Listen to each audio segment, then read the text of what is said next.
আল্লাহ বললেন নবী টেনশন নিয়েন না, আগের উম্মতেরা হায়াত পেয়েছে 1000 বছর, 1500 বছর বেশি ইবাদত করেছে। আপনার উম্মতেরা হায়াত পাবে 60 বছর 70 বছর। কিন্তু এমন জিনিস এখন আপনারে দিয়ে দেব, আপনার উম্মত সব উম্মতের উপর ফাস্ট হয়ে যাবে। ইন্না আনজালনাহু ফি লাইলাতিল কদরি ওয়া মা আদরাকা মা লাইলাতুল কদর লাইলাতুল কদরি খায়রুম মিন আলফি শাহর। সুবহানাল্লাহ।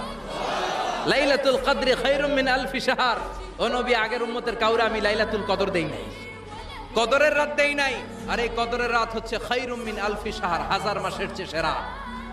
ওরা সারা বছর ইবাদত করে যা করতে না পারছে, আপনার উম্মতরা এই কদরের রাতে এক রাত ইবাদত করবে, 1000 রাত ইবাদতের সমান সওয়াব হয়ে যাবে। এরপরে